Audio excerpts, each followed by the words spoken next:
And we've been listening to President Trump campaigning as he officially launches his 2020 re-election bid with a rally there in Orlando, Florida. Touted all of what he lists as his accomplishments. He also disparaged at length the, quote, greatest witch hunt in political history. Of course, the Mueller report, which found, quote, no collusion, no obstruction. He went on to blame Democrats for a variety of ills, including the fact that the wall that he ran on in 2016 has not fully been built yet. Mr. Trump also disparaged Hillary Clinton and her emails several times. Clinton, of course, will surely not be his Democratic opponent in 2020, but his attacks on her did make his speech feel a little bit like 2016 all over again. Notably, Mr. Trump barely mentioned the Democratic contenders he actually could be running against. There was a passing reference to, quote, Sleepy Joe and, quote, crazy Bernie Sanders.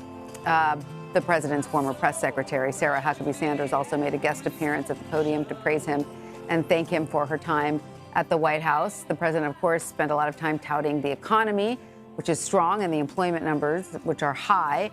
And he pretty much ended by calling the Democratic Party, quote, unhinged and depraved and filled with, quote, radical socialists.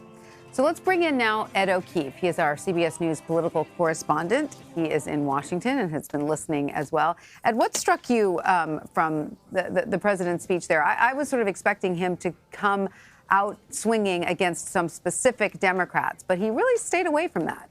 He did, and then for bits there, Tanya, it was as we were playing back the clock to 4 years ago. Yep. Maybe even 2 years ago, or last year during the midterm elections, when he spent his time on a grievance tour blaming Democrats, elements of the FBI, former President Barack Obama, his former opponent Hillary Clinton, for his troubles and for making him one of the most investigated presidents in modern history. But there were new elements there, and a few times where he sort of talked about how the witch hunt, as he puts it, was not only targeting him, but targeting his supporters. At one point, he said that he hopes to be able to take on, quote, the un-American conduct of those who tried to undermine our democracy and undermine you. I think It was sort of emblematic of the language he used a few times there to try to pit his supporters against everybody else. And he reminded them, Ed, that Hillary Clinton had called them deplorables. He certainly didn't let them forget that again, which goes back to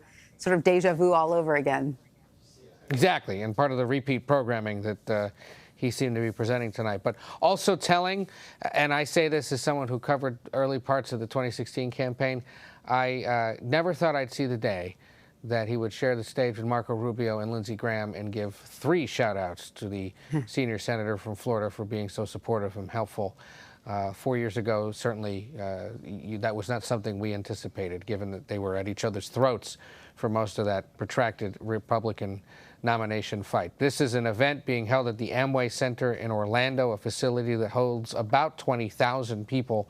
The president had claimed in recent days that about 100,000 people had RSVP'd to the event. There was a day-long festival there outside the arena where supporters of the president were gathered, and there were reports about this time last night that there were already a handful of people who had been waiting for hours to get a seat in the venue, a sign perhaps of the sustained support for the president there in Central Florida, but in a sign that it's not just confined to the Sunshine State. Some of those that were in line early were coming from places like Texas and other states, just eager to be there for the first formal event of the president's re-election campaign. And CBS News Chief Washington Correspondent Major Garrett is standing by with us as well, and he's there at the event. Major, I don't know if you can hear us or not, because I know how loud it must be there. But were you also struck by how much of what he said tonight reminded you of the first time he ran for president? Yes. Oh, for sure. There were moments sitting here listening to this more than an hour-long speech where I thought, not only have I heard this before, but this sounds like the speech from the last campaign. I mean, I've heard many of these riffs as president at Trump rallies, but half of the speech at least was devoted, well, not half. Oh, I'm so sorry. We seem to be having some audio problems, and we just lost Major. Hopefully we can get him back in just a moment.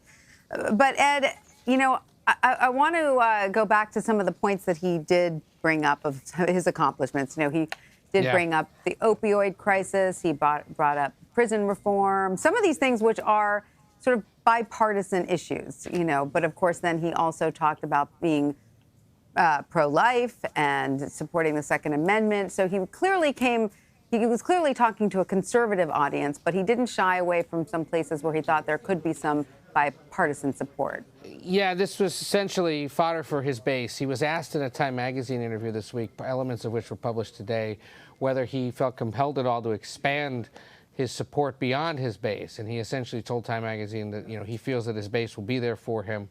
And while he'd like to find new support, he believes he may be able to win re-election by just turning out the folks that he got last time. And that is true. If he were to win every state that he won in 2016, he probably would win re-election. He might not win the popular vote as he did in 2016, but he would win re-election. And that is why there's been such consternation among his supporters and in his campaign about ensuring that he holds on to his lead, as slim as it was, in Florida, can do that again in North Carolina, can somehow hold on in Pennsylvania, Wisconsin, Michigan, places that he won and snatched away from Democrats for the first time in several cycles. And it's a sign that, you know, a reminder that we'll probably see him spend more time in those bigger states in hopes of holding on to them than perhaps trying to expand the map and going to other parts of the country where his fate is less certain. He did spend a little less time talking about the wall than he usually does. I think that's probably because it's not yet built. I mean, he mentioned it, of course, and immigration, of course, was a big topic. But the wall in and of itself got a little less airtime. That's right. And actually, as he spoke tonight, we were getting word from Capitol Hill that there might actually be a bipartisan agreement on coughing up about $4.5 billion to at least alleviate the humanitarian crisis along the border, not necessarily to construct the barrier itself, but to start addressing the influx of people from Central America. You're right. If you were to talk to his supporters and probably talk to him, he would tell you that one of his biggest disappointments, his administration would tell you, at least one of the biggest pieces of unfinished business, is getting that wall built. It was the signature domestic issue of his 2016 campaign, and it is yet to be fulfilled. And of course, he blames Democrats for that squarely, saying Democrats are the party of open borders, and they could fix this easily if they wanted to. So Democrats held a rally of their own tonight, just a few miles from where President Trump spoke. How are they framing the president's announcement? Well, you know, they continue to point out that he remains unpopular in a lot of these states. There has been some public polling that in hypothetical matchups puts the president behind the Democratic nominee, but those aren't always reliable or responsible measures of potential support of the president. Either way, the Democratic National Committee was there in force today trying to hold a counter-protest. Other groups were deploying and will tomorrow deploy those baby Trump inflatable balloons that we've seen mostly in Europe, trying to chase him around the country as he goes. But look, you know, I could, for example, call out what the Biden campaign tonight said in response to the president launching his re-election campaign. A Biden campaign spokeswoman says that the president, quote, is launching his campaign for re-election, and the American people face a choice. We can make Trump an aberration or let him fundamentally or forever alter the character of this nation. Our country cannot afford 4 more years of Trump's diminishing America's role on the world stage, cutting access to health care, ignoring the climate emergency that is an unprecedented threat to our national security, giving enormous new tax breaks for big corporations, et cetera, et cetera. You get the idea there. Focused on health care, climate change, the economy, arguing that despite the healthy economy, not everyone is enjoying the benefits of it. That's sort of emblematic of what we're hearing from Democrats. Tonight, Bernie Sanders. I was just going to say, Ed,